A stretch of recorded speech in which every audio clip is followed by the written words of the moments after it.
si ate? Paparating na siguro yun. Nasan ka na ba? May biglaan kaming project eh. Pero, kailangan ko talagang tapusin to ngayong gabi. Tapos, bukas na lang tayo lalabas, ha? Naku, kung hindi mo kaya di bukas na nga lang, may bukas pa naman eh. Anong oras ka uuwi niyan? Ganto na lang, Tay. Tatapusin ko na lang to ngayong gabi. Siguro mga 2 oras lang to, tapos labas pa rin tayo, ha? Ako wag na. Basta umuwi ka na lang. Ha? Mag-iingat ka dyan, ha? Sige, basta tayo, intayin niyo ako, ha? Oo, sige.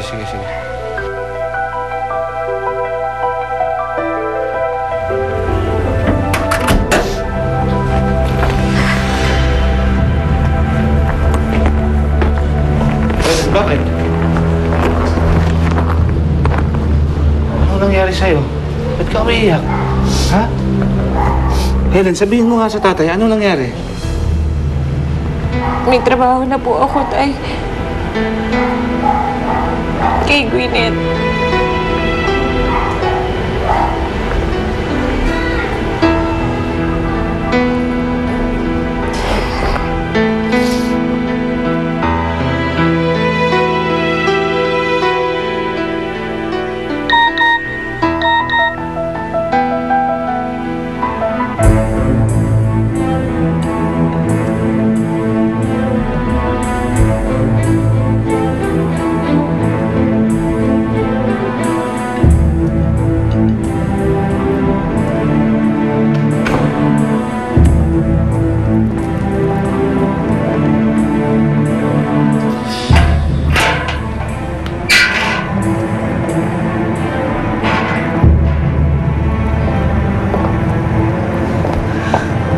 What happened?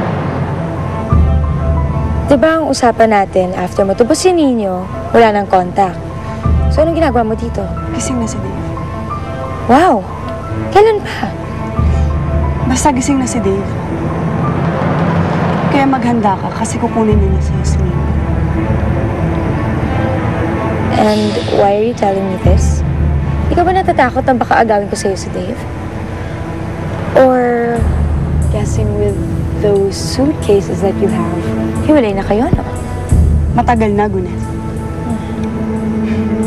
Anyway, that's not the issue here.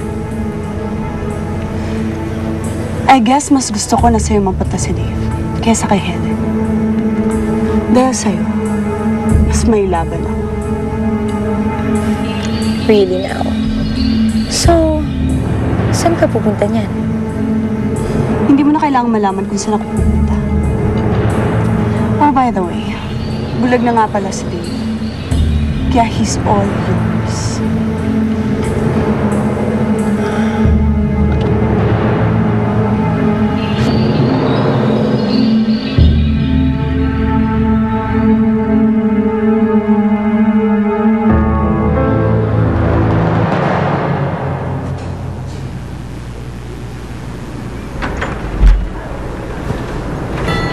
Hi, ako si Vanessa. Hi, Vanessa. Tuloy ka.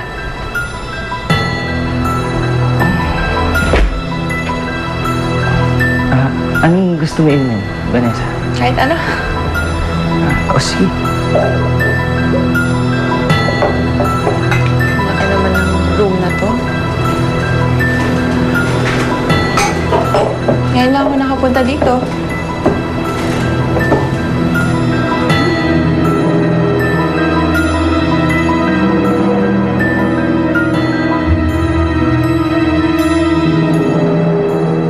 Salubungin ang ganda ng umaga with